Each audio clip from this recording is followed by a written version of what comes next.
사랑하고 축복합니다. 10월 5일 수요일입니다. 오늘도 우리 예수님과 함께 동행하는 복된 하루가 되시기를 간절히 소원합니다. 오늘 말씀은 성령으로 죄 죽이기라는 제목으로 함께 말씀을 나누고자 합니다. 오늘 말씀은 사무엘하 11장 14절에서 27절까지 말씀입니다. 말씀 봉독합니다.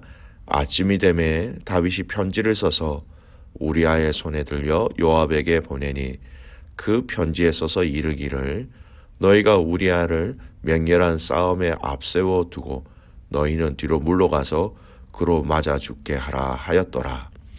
요압이 그 성을 살펴 용사들이 있는 것을 아는 그곳에 우리아를 두니 그 성 사람들이 나와서 요압과 더불어 싸울 때에 다윗의 부하 중 몇 사람이 엎드려지고 햇사람 우리아도 죽으니라. 요압이 사람을 보내어 그 전쟁의 모든 일을 다윗에게 보고할세 그 전령에게 명령하여 이르되 전쟁의 모든 일을 네가 왕께 보고하기를 마친 후에 혹시 왕이 노하여 내게 말씀하시기를 너희가 어찌하여 성에 그처럼 가까이 가서 싸우느냐 그들이 성 위에서 쏠 줄을 알지 못하였느냐 여룹벳의 아들 아비멜렉을 쳐 죽인 자가 누구냐 여인 하나가 성에서 맷돌 윗짝을 그 위에 던지매 그가 데베스에서 죽지 아니하였느냐 어찌하여 성에 가까이 갔더냐 하시거든 네가 말하기를 왕의 젖 햇사람 우리아도 죽었나이다 하라. 전령이 가서 다윗에게 이르러 요압이 그를 보낸 모든 일을 다윗에게 아뢰어 이르되 그 사람들이 우리보다 우세하여 우리를 향하여 들러 나오므로 우리가 그들을 쳐서 성문 어귀까지 미쳤더니 활 쏘는 자들이 성 위에서 왕의 부하들을 향하여 쏘매 왕의 부하 중 몇 사람이 죽고 왕의 젖 햇사람 우리아도 죽었나이다 하니 다윗이 전령에게 이르되 너는 요압에게 이같이 말하기를 이 일로 걱정하지 말라. 칼은 이 사람이나 저 사람이나 삼키느니라. 그 성을 향하여 더욱 힘써 싸워 함락시키라 하여 너는 그를 담대하게 하라 하니라. 우리아의 아내는 그 남편 우리아가 죽었음을 듣고 그의 남편을 위하여 소리내어 우니라. 그 장례를 마침에 다윗이 사람을 보내 그를 왕궁으로 데려오니 그가 그의 아내가 되어 그에게 아들을 낳으니라. 다윗이 행한 그 일이 여호와 보시기에 악하였더라. 아멘.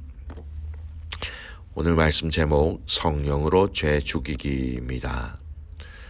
오늘 본문은요 이전의 말씀과 같이 계속해서 이어지고 있는 말씀이기 때문에 어제 본문의 그 말씀을 잠깐 같이 정리하면서 오늘 말씀으로 이어갈까 합니다. 하나님의 마음에 맞는 사람, 합한 사람이라고 알려진 다윗은 우리아의 아내 밧세바와 간음을 하는 죄를 지었습니다. 여러분 잘 아시는 것처럼 이 죄는 율법의 기준으로 볼 때 여러분 큰 죄입니다. 아주 큰 죄이지요. 간음한 자를 돌로 쳐서 죽여도 될 만큼 큰 죄였습니다. 이 죄로 인하여서 우리아의 아내 밧세바는 임신을 하였고 이를 숨기기 위해서 다윗은 전장에 나가 있는 우리아를 불러들여서 아내와 함께 보낼 수 있도록 자기 나름대로 계획을 세웠습니다. 그러나 우리아는 왕에게 충성스러운 마음을 가지고 있는 사람이었습니다. 그래서 내가 어찌 집에 들어가 아내와 함께 할 수 있습니까? 이렇게 이야기하면서 그렇게 하지 아니하였다라는 것이죠. 자신의 죄를 숨기고자 하는 다윗의 계획은 실패로 끝나버렸습니다. 자, 그 이후에 오늘 본문은 다윗의 자신의 계획이 1차 실패하자 2차 시도를 하고 있는 내용이 오늘 이 본문입니다.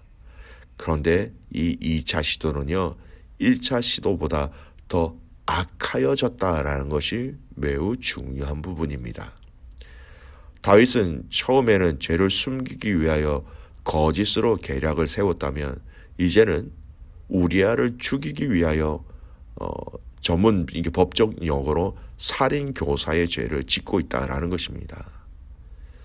요압에게 편지를 보내어서 우리아를 적진 깊은 곳에 두게 하여 죽게 하라라는 것이었죠. 살인 교사, 죽이라는 사주를 하였다는 것입니다.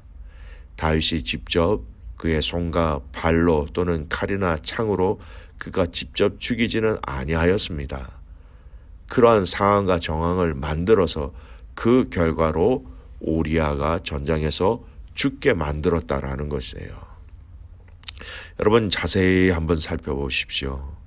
자신의 간음죄를 숨기기 위하여서 우리아를 전쟁에서 또 불려들였고 또 그가 또 자신의 아내와 또 하룻밤을 보내는 이 과정 속에 그것을 숨기고자 하였으나 여러분 그것이 마음대로 되지 않았습니다. 이제는 그를 속이는 것에서 더 나가서 우리아가 죽게 되는 또 죽이고자 하는 상황을 만들어버리는 이 살인 교사의 죄를 짓게 되었다라는 것입니다. 여러분 죄의 특성을 분명히 알 수 있는 말씀이에요. 죄는 가만히 두면 점점 악해져 간다라는 것을 우리에게 분명히 보여주시는 말씀입니다. 여러분 죄가 있으면 가만히 두면 죄는 점점 없어지지 않습니다. 점점 덮으려고 거짓말에 또 거짓말을 하는 것뿐만 아니라 죄악의 강도가 점점 더 커진다는 것을 우리는 분명히 알아야 합니다. 그래서 나중에는 아주 작은 죄로 시작하였지만 나중에는 자신도 걷잡을 수 없을 만큼 커지는 것이 죄악의 특성이라는 것이지요.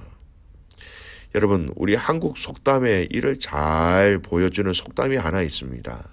바로 바늘 도둑이 소도둑 된다라는 것이죠.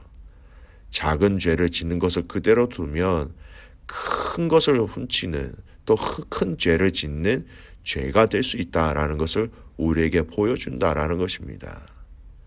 여러분 이것이 죄가 가지고 있는 강력한 유혹과 힘이라는 것이지요. 여러분 더 나아가서 다윗은 그가 살인교사하여서 우리아가 죽었다라는 소식을 듣고도 아무런 죄책감 없이 전령을 통하여서 요압에게 남은 전쟁에서 잘 싸워 이길 것만을 이야기합니다. 그리고 결국 우리아의 아내 바세바를 자기 왕궁으로 데리고 오는 어떻게 보면 참으로 뻔뻔한 행동을 하게 되었다라는 것이지요. 죄가 나를 다스리기 시작하면 죄책감이라는 것에서 사람들은 무감각하게 되는 것입니다. 그래서 점점 더 많은 죄를, 더 악한 죄를 짓고 난 이후에도 죄책감을 누리지 못하는 것이죠. 이러한 다윗의 행동에 대해서 성경은 무엇이라고 말하고 있습니까? 27절 말씀 보십시오. 그 장례를 마침에 다윗이 사람을 보내 그를 왕궁으로 데려오니 그가 그의 아내가 되어 그에게 아들을 낳으니라. 다윗이 행한 그 일이 여호와 보시기에 악하였더라. 여러분 다윗의 악함을 성경은 분명히 말씀하고 있습니다. 그리고 이 악함에 대해서 죄의 힘이 이렇게 진행될 수 있다는 것을 또한 우리에게도 덧붙여서 보여주고 계시는 말씀이지요. 그렇다면 여러분 우리는 이 삶 속에서 이 땅에서 신앙생활 속에서 점점 커져가는 이 죄악의 문제를 어떻게 해결할 수 있을까요? 여러분 미국의 청교도 신학의 아주 유명한 목사님 한 분이 있습니다. 그 목사님 이름은 존 오웬이라는 목사님이십니다. 그분이 쓰신 책 중에 죄 죽이기라는 책이 있습니다. 그 책에 오늘 제가 말씀드렸던 이 내용과 비슷한 내용을 한 문장으로 요약한 구절이 있습니다. 제가 읽어드릴게요. 우리 안에 죄악을 매일매일 죽이지 아니하면 그대로 두면 결국 그 죄악이 우리를 죽일 것이다. 이전에 말씀드렸던 그 내용과 동일한 같은 내용이라는 것입니다. 그리고 소개하는 것이 이 죄를 죽이는 방법으로 성경에 이야기하고 있는 이 성령의 사역을 너무나도 자세하게 잘 정리한 내용이 바로 죄 죽이기라는 책의 내용입니다. 여러분, 우리 안에 있는 연약한 죄성, 우리 안에 있는 연약한 그 죄성을 죽이는 것은 전적으로 성령의 사역으로만 가능하다라는 것입니다. 그러니까 우리의 힘이 아닌 성령께서 이 죄성을 죽여주셔야 된다라는 것입니다. 하나님이 죄를 죽이는 일을 위해서 우리에게 성령을 보내주시겠다라고 약속하셨어요. 여러분, 에스겔 11장 19절의 말씀에 보면 이런 말씀이 있습니다. 내가 그들에게 일치한 마음을 주고 그 속에 새 신을 주며 그 몸에서 굳은 마음을 제하고 부드러운 마음을 주어서. 여러분, 새 신을 준다라는 것이 무엇입니까? 새로운 영, 당신의 영, 바로 성령님을 말씀하십니다. 그리고 굳은 마음을 제한다. 죄로 인하여 딱딱하게 무감각해진 우리의 마음을 어떻게 해요? 부드럽게 하신다라는 거예요. 죄의 껍질들을 벗겨주신다라는 말씀입니다. 여러분, 구체적으로 더 자세하게 설명하면 이렇게 말씀드릴 수가 있습니다. 성령이 어떻게 우리 안에 있는 죄를 죽이는가? 성령은, 그 성령의 임재하심은 우리의 마음을 은혜로 넘치게 하고 육체의 열매에 반하는 열매들을 풍성하게 맺게 함으로써 우리가 죄를 이길 수 있도록 만들어 주신다라는 겁니다. 결국 여러분, 우리 안에 있는 이 죄라는 것은 없애기 위해서, 죽이기 위해서 하나님의 은혜, 그 하나님의 은혜가 우리에게 부어질 때 이 죄성이 사라진다라는 것이죠. 하나님의 은혜가 우리의 모든 죄악의 영향력을 끊어버리게 된다라는 것입니다. 여러분, 사람이 아무리 노력을 해도, 스스로 노력을 해도 절대로 죄를 죽일 수 없고 극복할 수 없습니다. 죄를 이기기 위하여 옛날 수도원 주차장들이 행한 미신적인 고행들을 보면 정말 무시무시할 정도로 끔찍합니다. 죄를 이기기 위해서 채찍을 때린다든지 몽둥이로 맞는다든지 사람의 힘으로 이 죄성을 이기기 위해서, 죄악을 이기기 위해서 온갖 노력을 다하였지만 그것은 불가능한 것이었습니다. 하나님의 방법으로만 우리 안에 있는, 남아있는 죄성들과 싸울 수 있고 승리할 수 있다는 것이에요. 여러분, 우리 안에 일어나는 영적 전쟁의 관점에서도 동일하게 이야기할 수 있습니다. 갈라디아서 5장 17절 말씀이에요. 육체의 소욕은 성령을 거스리고 성령의 소욕은 육체를 거스리나니 이 둘이 서로 대적함으로 너희의 원하는 것을 하지 못하게 하려 함이니라. 성령의 사역이야말로 죄를 이기는 가장 위대한 방법입니다. 성령은 육체의 열매와 우리 속에 거하는 죄의 활동을 무너뜨리고 그것들을 대적하게 하여서 주님의 은혜 안에서 우리로 하여금 자라나게 하고 성장하게 한다. 그렇게 역사하신다라는 것이지요. 사랑하는 귀한 믿음의 가족 여러분, 우리도 다윗과 같은 사람입니다. 다윗보다 더 연약한 자입니다. 우리 안에 있는 이 죄성의 영향력, 이 위험에서 이기게 하기 위해서, 이기기 위하여서 오늘도 성령님의 임재와 은혜로 우리의 죄성을 이기고 승리하는 귀한 믿음의 가족들이 되시기를 간절히 소원합니다.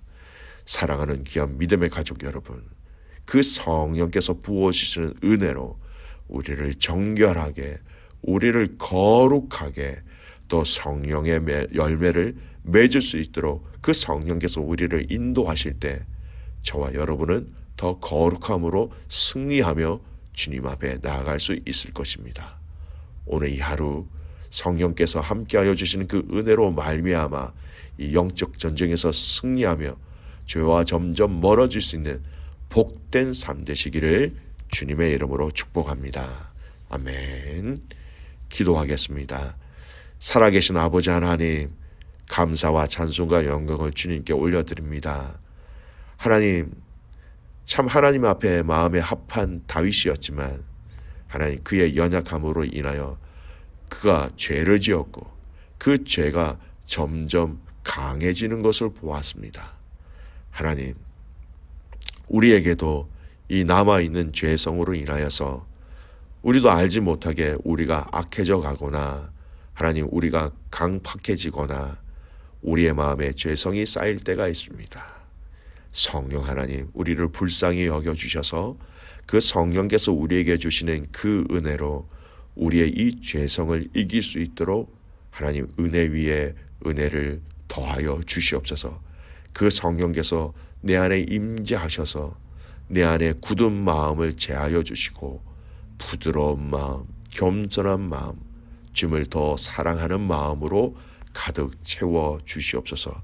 그래서 하나님 이 성령으로 우리 안에 있는 죄성을 죽이는 그로 말미암아 승리하는 모든 가족들 되게 하여 주셔서 오늘 이 하루 승리의 기쁨으로 주님 앞에 이 하루를 드릴 수 있는 모든 가족들 되게 하옵소서. 하나님 겸손하게 이 하루를 주님 앞에 드리며 나아가며 또 감사하며 기뻐하는 하루가 되기를 간절히 소원하며 살아서 역사하시는 예수 그리스도의 이름으로 감사하며 기도드리옵나이다. 아멘.